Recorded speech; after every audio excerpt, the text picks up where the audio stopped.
श्री क्षेत्र रामकुंड पंचवटी नाशिक ते श्री क्षेत्र प्रकटेश्वर महादेव मंदिर भक्तिधाम अच्छावनी गुजरात महाशिवरात्री पर्व निमित्त निघालेल्या कावड यात्रा आणि पालखीचे वणी या ठिकाणी शिवभक्तांनी हर हर महादेव आणि ओम नमः शिवायच्या मंत्रघोषात जोरदार स्वागत केले।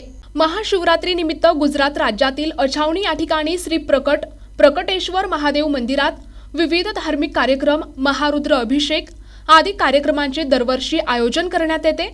यावर्षी प्रयागराज या ठिकाणी सुरू असलेल्या सिंहस्थ कुंभमेळ्याच्या पार्श्वभूमीवर यावर्षी महाशिवरात्री निमित्त विशेष पूजाविधी आणि दर्शनाचे महत्त्व असल्यामुळे भाविकांची मोठी गर्दी होणार आहे।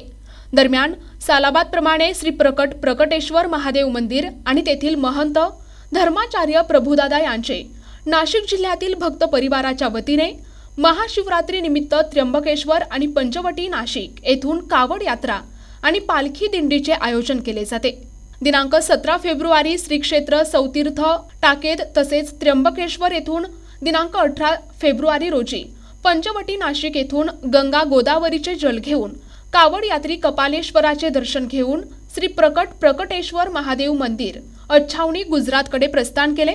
यावेळी नाशिक या ठिकाणी रामकुंड ते साईबाबा परमपूज्य धर्माचार्य स्वामीजी आणि माताजी यांचे भव्य शोभायात्रा काढण्यात आली।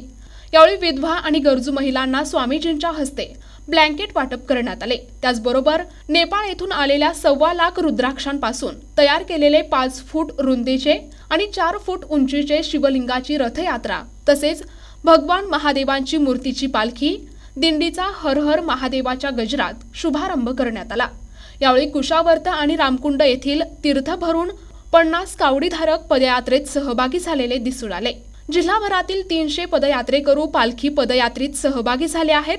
7 दिवसांच्या पालखी सोहळ्यात पिंपळनारे वणी हरणटेकडी अशा मुक्कामांनंतर गुजरात राज्यात पालखीने प्रवेश करत अच्छावनीकडे प्रस्थान केले आहे। श्री क्षेत्र रामकुंड या ठिकाणाहून दिंडीचा हा प्रोग्राम जो आहे त्याचं 23वे वर्ष चालू आहे।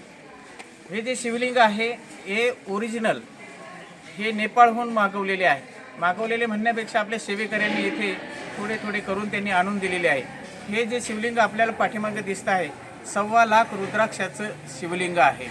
या शिवलिंगाची इतरी शक्ती आम्हाला जाणवते की आपल्या गळ्यामध्ये एक रुद्राक्ष असला तर आपल्याला आपल्या शरीराभोवती कवच असल्यासारखं वाटतं आणि ह्या आमच्या दिंडीसोबत एवढं मोठं रुद्राक्षाचं ओरिजिनल रुद्राक्षाचं शिवलिंग असल्यामुळे ती एक शक्ती आमच्या सगळ्या सेवेकऱ्यामध्ये असते।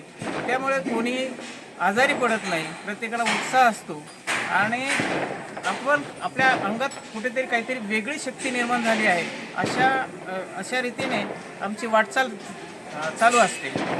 त्यानंतर आमचा पालखी सोहळा पालखीमध्ये जे देव बसलेले आहेत ते प्रत्यक्ष प्रकटेश्वर महादेवांचा मुकुट आहे। तो मुकुट आणि मूर्ती ह्या दोघांचेही आम्हाला सान्निध्य मिळतं आणि आमच्या सद्गुरूंनी आम्हाला संदेश असा दिलेला आहे की या पालखीच्या स्वरूपात जो काही देवाचा भार घेईल त्यांचा संपूर्ण कष्टाचा भार किंवा दुःखाचा भार भगवान सहन करेल असा संदेश आमच्या सद्गुरूंनी दिलेला आहे आणि त्यांचं पालन आम्ही या ठिकाणी करीत आहोत। ओम नमः शिवाय, ओम नमः शिवाय, ओम नमः शिवाय। प्रतिनिधी दिगंबर पाटोळे, NTV न्यूज मराठी, वणी, नाशिक।